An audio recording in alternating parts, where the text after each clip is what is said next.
terkait sama nukta yang keenam ini kita sambungkan dengan bagaimana para ulama menghayati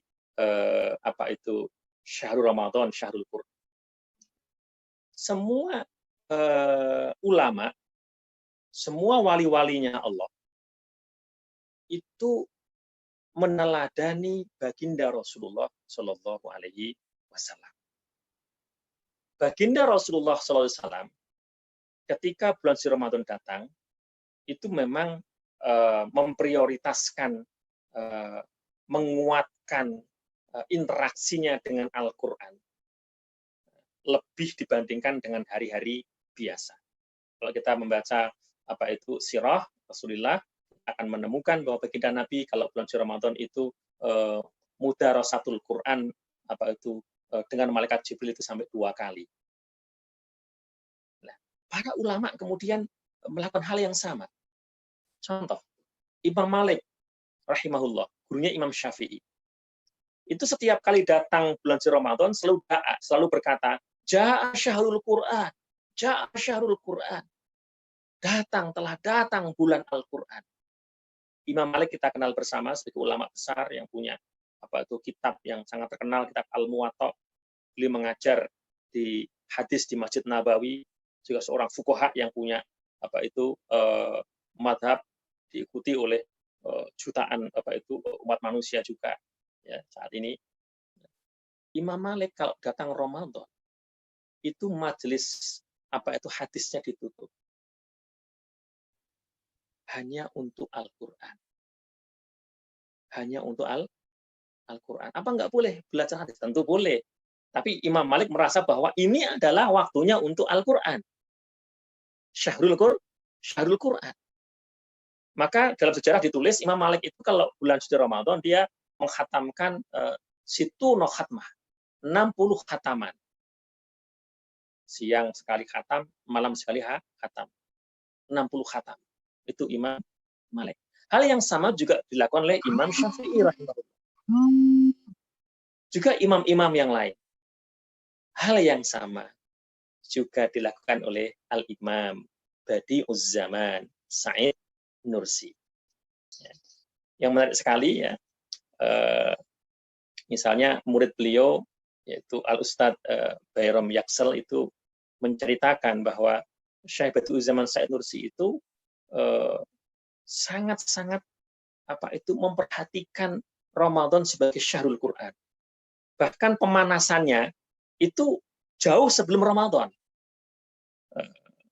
Ustadz Bayram Yaksel itu mengatakan sejak 1 Rajab, artinya mulai masuki bulan Rajab, itu Al-Imam Badi'uz Zaman Sa'id Nursi sudah membagi juz-juz Al-Quran kepada Tulabun Nur, kepada muridnya. Bagi ya, untuk dibaca misalnya si fulan juz ini, si fulan juz ini, si fulan juz ini. Artinya 1 hari 1 juz. Jadi one day one juz itu sudah dilakukan oleh Imam Badi'uz Zaman Sa'id Nursi jauh-jauh hari. Kemudian 1 hari 1 juz itu khatam, malam harinya Syekh Badi'uz Zaman Sa'id Nursi khataman. Membaca doa khatmul Quran yang pahalanya itu disampaikan untuk baginda Rasulullah Shallallahu Alaihi Wasallam, pahalanya untuk kedua orang tua dan seterusnya. Itu terus sampai bulan suci Ramadan. Nah, kalau udah memasuki Ramadan, ini luar biasanya nih Ustadz Badi'uz Zaman Sa'id Nursi. Dan itu yang menceritakan tidak hanya 1-2 orang, tapi banyak murid-murid beliau. Artinya ini khobarnya ini benar-benar sangat-sangat kuat, begitu ya. Misalnya Ustadz Mustafa Sunggur menjelaskan ya bahwa Al-Imam Badi'uz Zaman Sa'id Nursi kalau malam hari di bulan suci Ramadan itu nyaris tidak tidur. Ya beginilah imam-imam kita dahulu. Yang paling agak dekat ini Al-Imam Badi'uz Zaman Sa'id Nursi kan masih boleh dikatakan dekat dengan kita kan, tahun 1960-an kan. Kalau kadang-kadang kalau orang diajak ke Imam Syafi'i ini zaman jauh sekali, ini dekat. Imam kita begitu Ramadan datang, malam hari itu Al-Imam Badi'uzzaman Sa'id Nursi nyaris tidak tidur. Setelah tarawih, maka beliau membaca Al-Quran. Membaca Al-Quran, tilawatul Quran. Sama dengan yang dilakukan oleh Imam Malik, Imam Syafi'i. Beliau juga membaca Risalah Nur, juga membaca batu Al-Adhkar, wirid-wirid, ya, zikir. Itu sampai ya, baca Al-Quran, baca apa itu Al-Adhkar tadi itu, sampai di waktu sahur. Kadang-kadang beliau sesekali tertidur paling cuma 15 atau 20 menit, bangun lagi, ya. Kemudian beribadah lagi. Ini Imam Badi'uzzaman Sa'id Nursi. Hal yang sama juga disampaikan oleh murid beliau, yaitu Ustadz Mehmet Firinsi. Kan?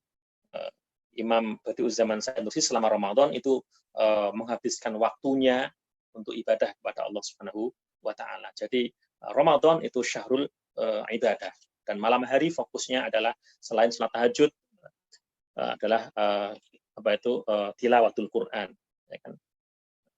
Kemudian yang menarik adalah apa yang disampaikan oleh Ustadz Bayram Yaksel, salah satu muridnya Imam Badi'uzzaman Sa'id Nursi, bahwa Ustadz Badi'uzzaman Sa'id Nursi ini mendidik Thulabun Nur untuk benar-benar memanfaatkan fursah Ramadan itu semaksimal mungkin.